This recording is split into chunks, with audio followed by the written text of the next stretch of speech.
So, mayroong hapon sa tanan. May hapon, Jim. Okay, pagkata. So, the next report is Pado. So, Pado is the one of the significant writings of Plato because it reveals the mind of Socrates during his execution. So, so our outline, I will be discussing introduction, discussion, main argument, conversation on soul, and conclusion. So let's go to the introduction. So Phaedo tells the story of Socrates' final day, given the circumstances. The conversation naturally turns to the questions concerning death, the soul, and the afterlife. So, makapamatanan ta na anong kani ang i-discuss ni Plato about concerning death, soul, and the afterlife because this is the last conversation recorded during before sa iya execution by drinking a hemlock. So, by engaging a dialectic with the group of Socrates, so it was explored in another view about the soul, particularly the afterlife. What is the view of Socrates in the afterlife? So, in the discussion, so we will be first discussing who is Phaedo actually. Ganong sa iya mani nakapangalan ni significant title na gisulat ni Plato. So, his background is, there is not so much background narrating his life, but accordingly, so Phaedo is born in Greece and a founder of a Socratic school philosophy at Elis on the Peloponnese and author of the works of dialectics and ethics. So why was Plato made significant in this topic, in this dialogue? Because he is dili lang siya isa na one of the Socrates admirers, but he was present during the final moments and the execution of his master. So saying that I was there myself, Echecrates. So Echecrates is another disciple and another admirer of Socrates that this kanang mo ni siya ang nangutana about kay Phaedo unsay nahitabo during the day of his execution. So Echecrates was a Pythagorean philosopher from also in Greek. So he appears in Plato's Phaedo dialogue as an aid to the plot. He meets Phaedo in the dialogue's namesake sometime after the execution of Socrates and asks Phaedo to tell him the story of the main philosopher's last hours. So next is we will discussing the main argument. So usa man ang ilahang giistoryahan diriya, but in an overview. So the dialogue focused on the idea of death and our souls. Socrates explores various arguments for the soul's immortality in order to show that there is an afterlife in which the soul will dwell in following death. So during this time, so hapit na si Socrates execute, hapit na siya patyon. So ni-engage niya po siya dialectic between his disciples named Theban, Sebes, and Simmias. So these are the persons who are present also present in the day of execution of Socrates. And in the Phaedo na libro, so Socrates argues that the soul is immortal and exists independently of the body. So he argues that he offers four arguments for the soul's immortality. So, first one is the cyclical argument, the argument from recollection, the affinity argument, and the argument from the form of life. So, one of the significant topic na atong i-discuss is the cyclical argument. So, he discusses during the pagpangutana sa iyang mga disciples, what is his view or what is his thoughts or what is his last thoughts will be executed. So the second argument, so he says that all things come to be from their opposite states. For example, something that comes to be larger must necessarily to have been smaller before. So this initiates the idea of the immortality of the soul. Mali ang pinakauna na argument. So he reconstructed this idea to be followed. So the second one is between every pair of opposite states, there are two opposite processes. For example, between the pair smaller and larger, and increase the process of increase and decrease. The third one is if the two opposite processes did not balance each other out, everything would be eventually in the same state. For example, if increase did not balance out decrease, everything would keep becoming smaller and smaller. So Socrates views that everything has its contradictories or contraries. So masabtan na nato during the following discussion. So since being alive, so this is the significant statement of Socrates about the immortality of the soul. So being alive and since being alive and being dead are opposite states, so contraries, and dying and coming to life are two opposite processes. Between these states, coming to life must balance out dying. So therefore, everything that dies must come back to life again. So he presented these five arguments about cyclical argument because he is optimistic about what would his life in the afterlife. And Socrates is not worried about it na patinon siya. This is the statement of Plato. So the conversation, so let's make a kanang tawag na pahanay nganong na-initiate man or nganong naay nahitabo nganong naay Plato na libro o unsa man ang significance sa mga tao nagisulat ni Plato diri. So si Socrates yun ang nag-initiate na kanang pagpangutana unsay nahitabo during the day of execution of Socrates kay idol man niya. Tapos he was absent during wala siya kabalo na patino na dahil Socrates but nakabalita lang siya napatay na siya. And also Plato, it is written here in the Plato that Plato was also absent because he was ill. So, sakit si Plato. So, pagpunta na ni Socrates, were you there with Socrates yourself, Plato, when he was executed, or did you hear about it from somebody else? So, niya si Plato na, no, I was there myself, Socrates. So, this conversation remarks na naminaw si Plato ani. So si mahulog si Plato ang first hand na witness during the execution o unsa pa ang ipangsulti ni Socrates or his idea before his execution. So namutana si Socrates na then what did the master say before he died and how did he meet his end? Should very much like to know. I wish you would be kind enough to give us a really detailed account unless you are pressed for time.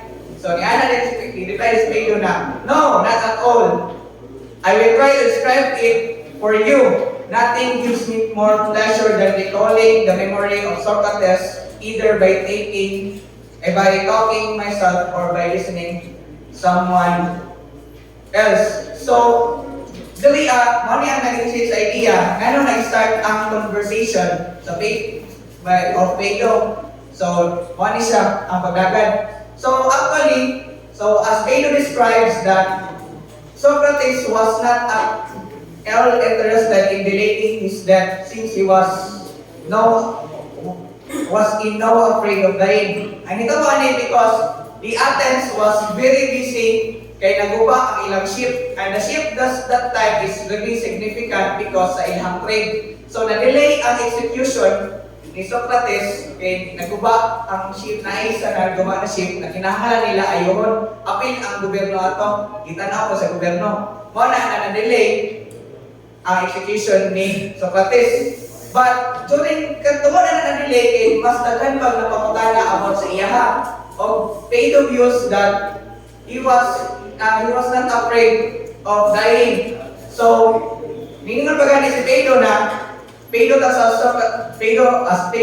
us Socrates appeared happy in both manner and words as he died nobly and without fear. So, during his death, during pag-inom niya sa hemlock, so he died nobly and without fear. Kaya ano man, so he explains na wala sa nahadlok na siyang kamatayon.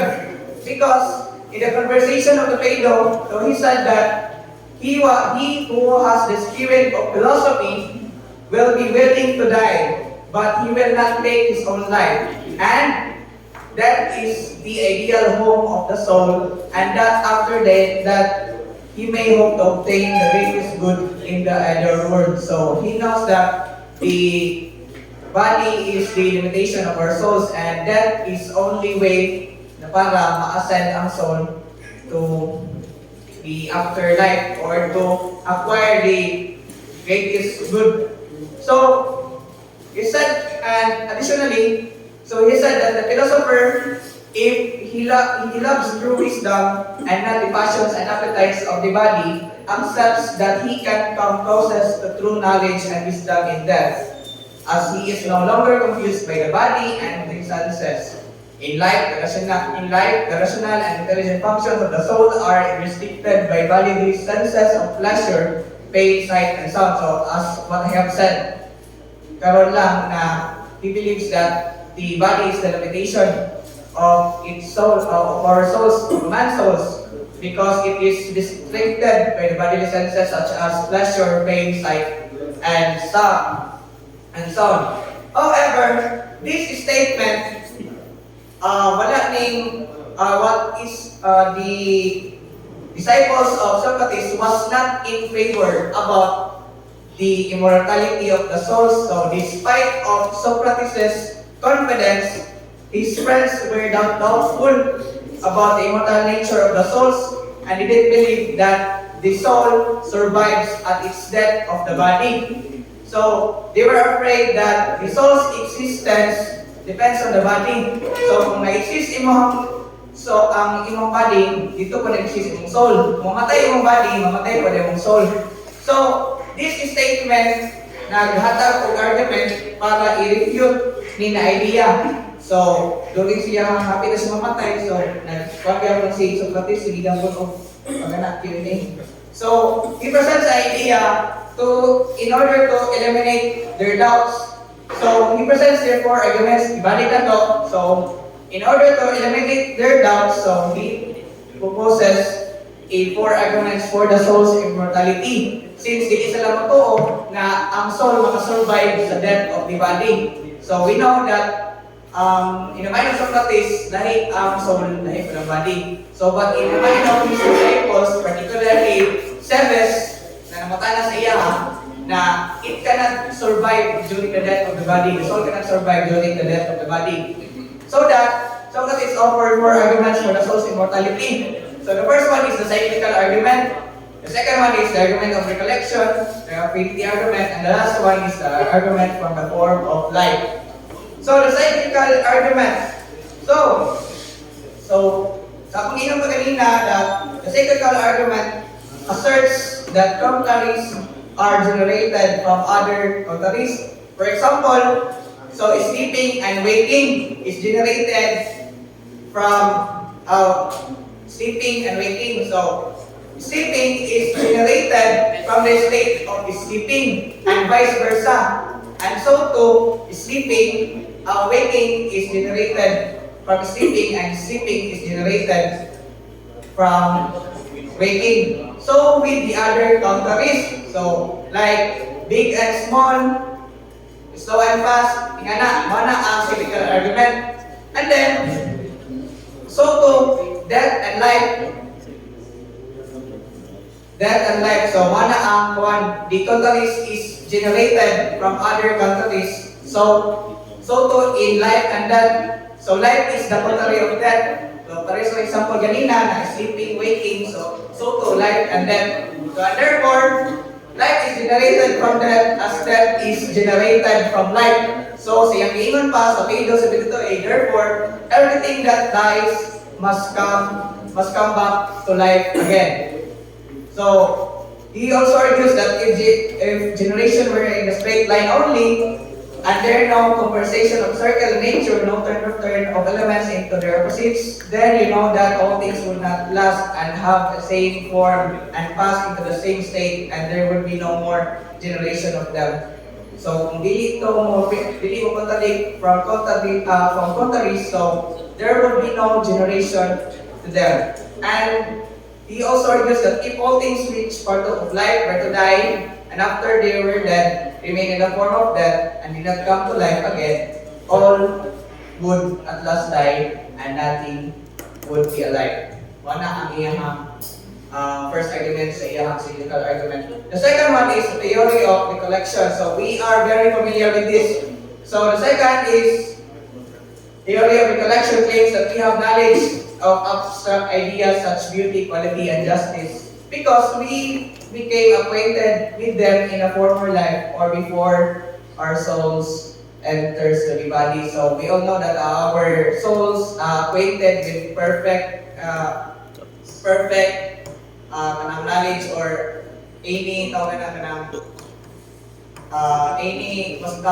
ideal state. But when our soul enters the body, so it becomes limited. And really na to for Socrates, so very fact that we have this idea of beauty, equality, and justice, so it cannot be erased into our in our very self na idea.